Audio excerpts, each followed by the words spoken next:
you understand? No.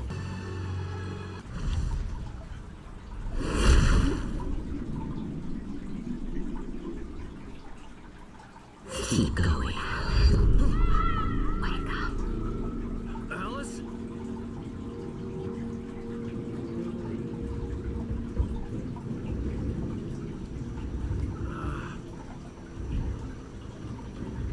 Waking up in the crashed car felt like I had woken from one nightmare and entered another.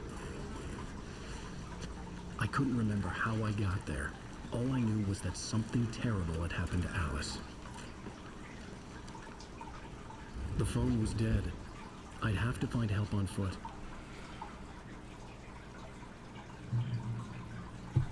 Okay. Well, that's, wait, I saw something here. Among Alice's things was a book, The Creator's Dilemma, by a Dr. Emil Hartmann. Seeing the book brought back my fight with Alice. I didn't like it, and I didn't like the guy's smug face on the cover either. Stucky. Well. So you're one of those anti-therapy The gas boys. station was my best bet. They'd have a phone I could use. It looked like a long hike through the forest to get there. See, I'm glad you're smart, because I would just try to fucking climb shit, honestly. Well, maybe not from here. Here's a little cliff-like, but... Damn. Oops. I could have gone a lot worse. Could have bounced straight to you. Ooh. Look at that. At least it was just you in the car. I guess. Maybe she already fell down and died. And this is real life. Probably not, though.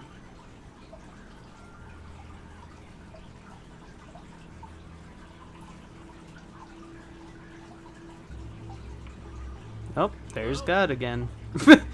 Hello?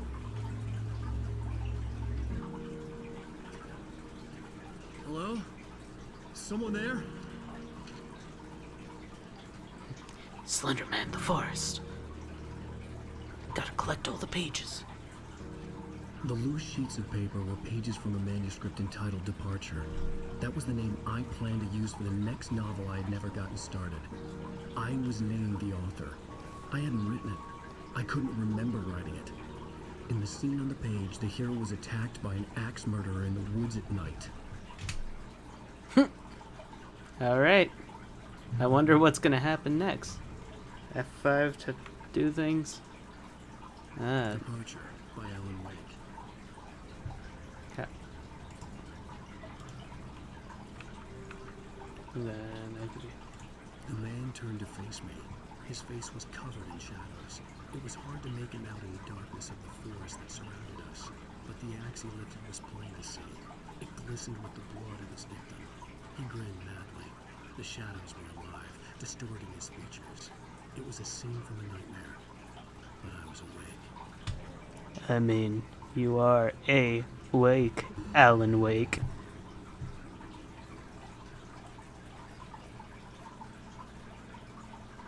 Alright, axe murderer. I don't have any tools. Anybody there? Please, I've been in an accident. He was very helpful, Alan. That is your friend. He will help you.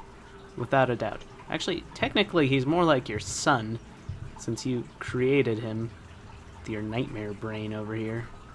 So we're trying to go there, and we're not going towards the road at all. Okay, that's fine. This is the most logical path. Blue, blue, blue, blue, blue. The lights up ahead were a good sign. Maybe I wouldn't have to hike all the way down to the gas station to find a phone. Yeah, never be an optimist. You're always just gonna be disappointed if you're an optimist. But if you're a pessimist, you'll be pleasantly surprised every once in a while. It's a good way to live life. Unless you're just one of those pessimists who are just a constant downer, like... Hello?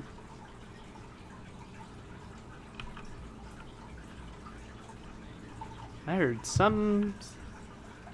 sort of whispering in my ear holes, and I don't much appreciate it. Also, I'm sorry, I am one of those people who's gonna go into every fucking nook and cranny. Gotta break all my ankles, all 2 of them. Keep hearing whispering over there. I don't like it much. Alrighty. Do you have your protective sunglasses on? Because that's pretty much what that looks like. Yeah, come on, come on, come on. Who's making that ruckus? Please, I've been in an accident. I'm glad that he just does that. Just jumps right off the tallest point of things. It's fine. I mean, I know it's me doing it, but still, I wouldn't want to jump off the side of that in real life because you'd just get cut up by those branches. Those branches would not treat you nicely. Hey! Hey, you! Phil! There's been an accident. I need help. Listen, I need to... Cabins for rent in... Hi, Stucky. Ducky, pleased to meet you. Non-refundable reservation has required. Fair and square.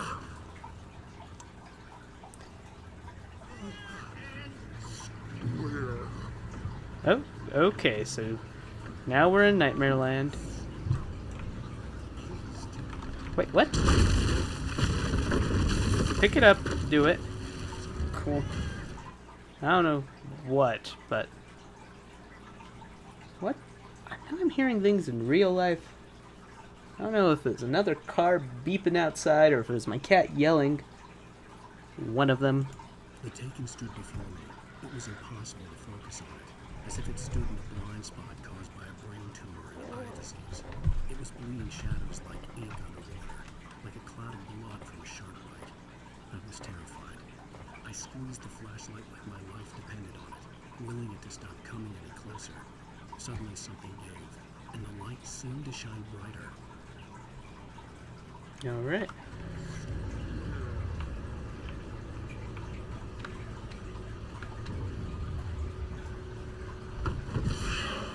Parkour! He's just a really angry renter. Or not renter, but landlord.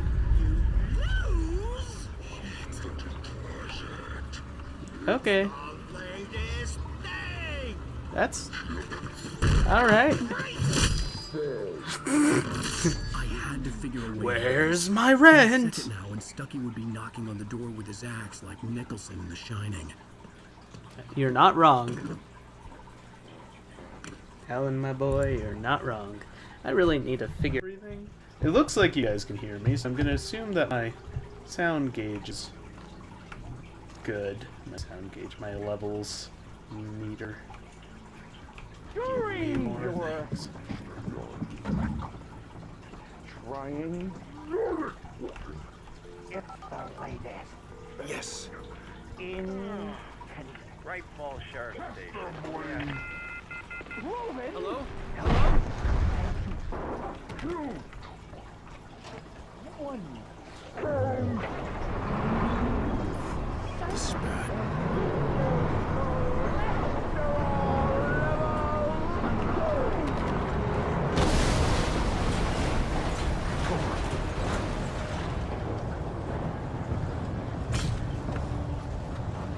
Right.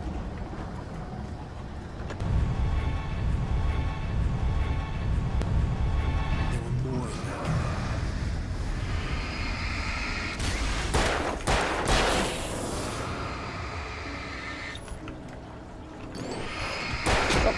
Move! Shift!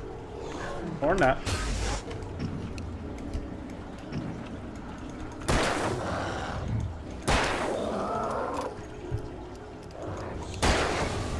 My head pounded with the concussion. I'd never fired a gun outside a shooting range, and now I just killed someone. Or something. There were no bodies. They just disappeared. If I was dreaming, it felt real enough to make me sick. The dark forest was the last place I wanted to go, but I had no choice. I had to get to the gas station. It's rabbit season.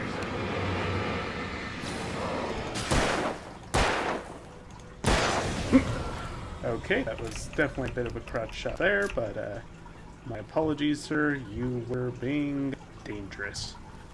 And in my line of work, we don't do danger. We write about danger, and we sit at a desk. Barry Wheeler was bouncing off the walls. He jumped on a plane after his calls were ignored by both Al and Alice for several days. It could mean that they were both on a second honeymoon, but Barry didn't buy it. Al had been way too unstable for that. Not sleeping, messed up. Barry had years of experience dealing with Alan Wake, and he couldn't ignore it. Something was wrong.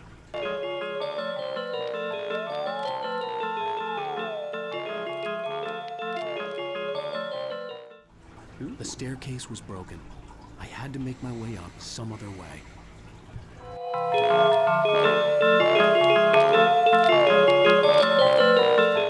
There was no power.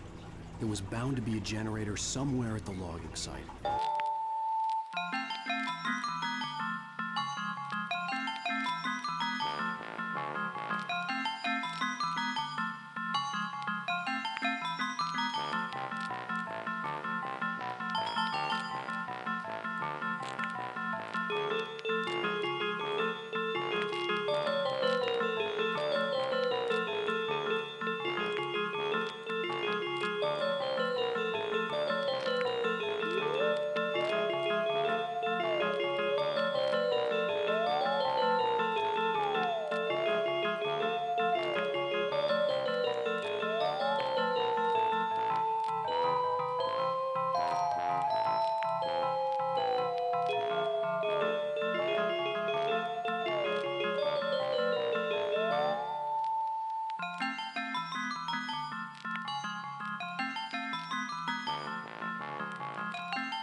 My apologies to anyone who is a mouth breather, but it's fucking disgusting.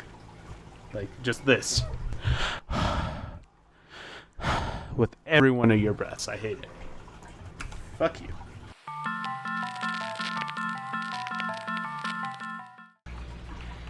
Turn that on. Well, I was just outside for a breath of fresh air, and what a night. I know most of you are probably in your beds by now, but if you're still up and around, take a moment. Step outside for a spell and breathe in deep. The weather's absolutely still. The sky is crystal clear. It's like the forest is quietly breathing along with you. To listeners know, I'm a night owl, and it's on nights like this I wish I wasn't cooped up in the studio. Makes an old man like me wish I could just roam wild. But here I am, and it would keep you company all night long if I weren't. It looks like I'm not the only one staying up late. Caller, you're on the air. Hello, Maurice. What are you up to?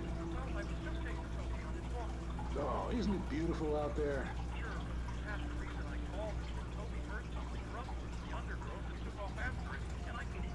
Probably a rabbit.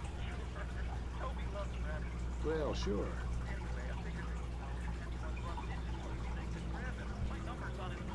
And Toby's a friendly dog?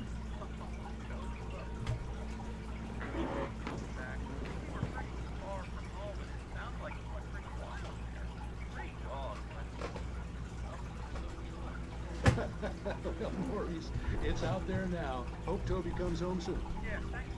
You have a good night now. Well, I feel like we're gonna get attacked by a dog. I heard them before I saw them, swooping down from the sky and screeching as they came. I spun around just as the cloud was upon me. For an instant, I stared into 100 dead eyes, black pearls glittering in the darkness. I raised the flashlight and the swarm exploded like fireworks. Feathers burned, turned into ash. I couldn't hear my scream above theirs. At first, I kept finding the pages as if by accident.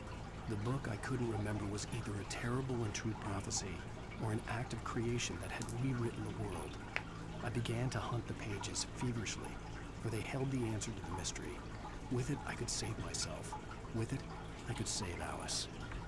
Yeah. The gas station was closer now, its light welcoming in the darkness. I don't feel like it is. Very bastard is the best with local.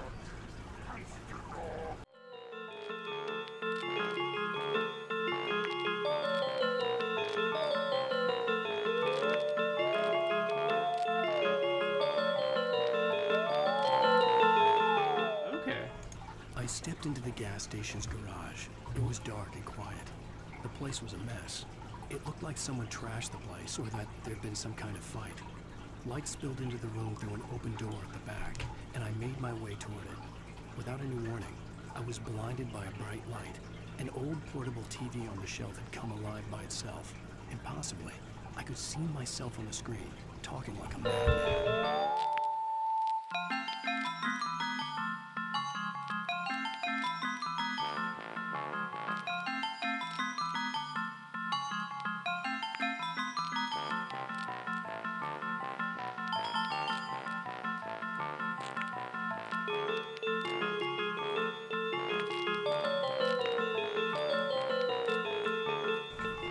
The cabin on Cauldron Lake? She asked. The sheriff looked at me suspiciously. The early morning light flooded through the office windows. I would probably never have gotten out of the woods alive without her help. But I couldn't tell her the truth of what I'd faced the previous night. She'd think I was lying or crazy. She'd lock me up, and she wouldn't help me find Alice. Science. Science! Bestows immortality on those who advance it to elevate all of mankind. Newton, Einstein, Sagan, princes among men. But the price for such a legacy is steep indeed. In Night Springs. Tonight's episode, a quantum suicide. If our lives are already written, it would take a courageous man to change the script. Having called a press conference, Dr. Barclay Colvin is about to demonstrate that very courage. Ladies and gentlemen of the press, I am Dr. Barclay Colvin, and I'm glad so many of you could join me here at the Moorcock Institute. Tonight, I'm going to give a practical demonstration of the many worlds interpretation. That is unfortunate. As you can see, this is a loaded 9mm pistol. It shall be part of a thought experiment. And now, a real experiment, known as a quantum suicide. Did he say suicide? Is that a real gun? He's kidding, right? Please, please, stay calm. There is no risk. Observe what occurs when I place the weapon against my own forehead. Now, you might think this round is merely a dud. Not so. Observe the flower pot. And yet, I myself cannot be harmed with this gun. With each pull of the trigger, two new realities branch off. One in which the weapon didn't fire, and one where it did. With my machine here, I have ensured that this reality is always the former. I have bestowed upon myself quantum immortality. Under no circumstances can this gun kill me. So wait. What you're saying is that every time you pull the trigger, in another reality, you die? Yes, of course, but that's completely trivial. There's an infinite number of things that could happen at any moment, and they always do happen somewhere. The point is, this one thing did not happen here. You're insane, Colvin. Insane? Insane? Hey, was this thing supposed to be plugged in? I stumbled on it. You fools! Gaze upon quantum immortality. Imagine being one of those students. Poor Dr. Colvin, felled by his own hubris or the ignorance of the masses. Perhaps he should have left the crate unopened, the decaying atom unobserved. Curiosity often kills the cat. In Night I like it.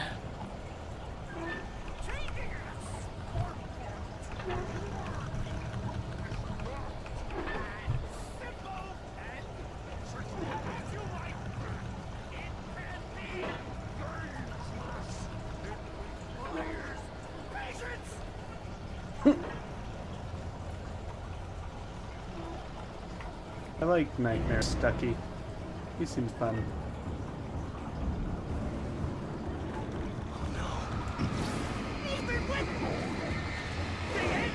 Oh shit! Oh shit. Please shift. Or not.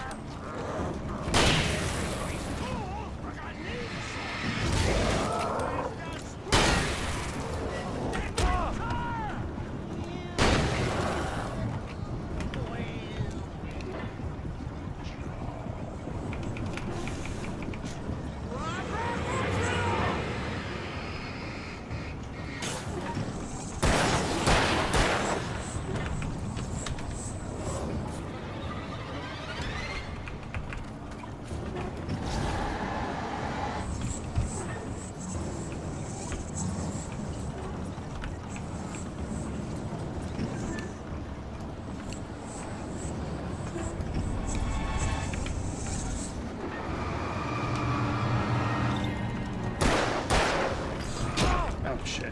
Q.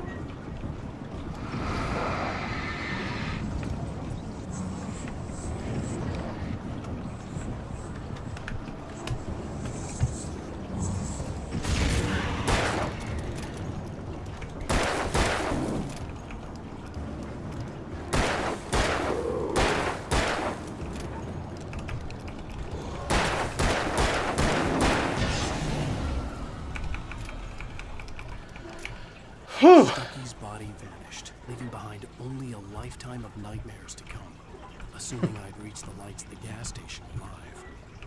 I recognized the parade float I had seen in Bright Falls when I first arrived with Alice.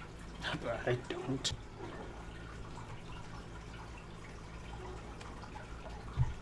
After the insanity I had just experienced in the darkness, the lights of the gas station felt comforting. At least for a moment, the sane world reasserted itself.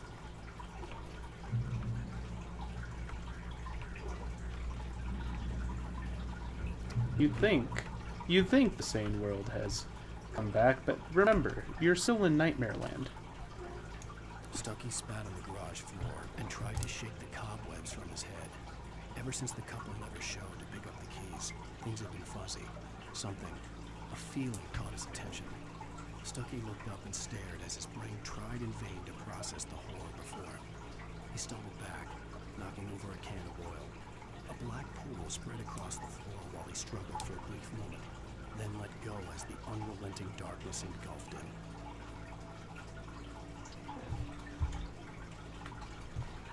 Alright. The Deer Fest had been 2 weeks away when we arrived. If the day count on the banner was right, I was missing a whole week between the night we got here and now. Yes! Wait. Let me look somebody, I think. Cool. Thank you, friend. Okay. I had to get inside the gas station to find a phone to call for help. The garage was a mess. It looked like someone had trashed the place, or that there'd been some kind of fight. All right. I'll keep writing. Outside, there's only darkness. Outside the cabin, outside the story, there's only darkness. I can feel her presence in the dark. Just now, I could smell her perfume in the room. I'll reach her. I'll fix her. I'll bring her back. The story will come true. If I stop, she's lost. I don't believe this. It'd been me on the TV, talking crazy. Was I losing my mind? A lifetime supply of mystery coffees. Rainbow Sheriff Station. Oh, this is actual reality? That doesn't seem right. Thank God, Sheriff. Sheriff Sarah Breaker, you are... I'm Alan Wake, but listen, I was in a car crash. My wife, Alice, she's missing. Calm down, Mr. Wade. We were staying in a cabin on the island, on Cauldron Lake. There's no island on Cauldron Lake, not since the big eruption in the 70s. Please, I can take you there, okay? You look like you've taken a pretty bad knock to the head. Are you okay? Listen. We'll figure this out. Please get in the car. We'll swing by the lake and then we'll go to the station, okay? Mr. Wake, have you seen Stucky, the guy who owns this place? I murdered him. I realized I couldn't tell her what had happened in the forest. She wouldn't have believed me. And then she wouldn't have helped me with Alice. He attacked you, dude.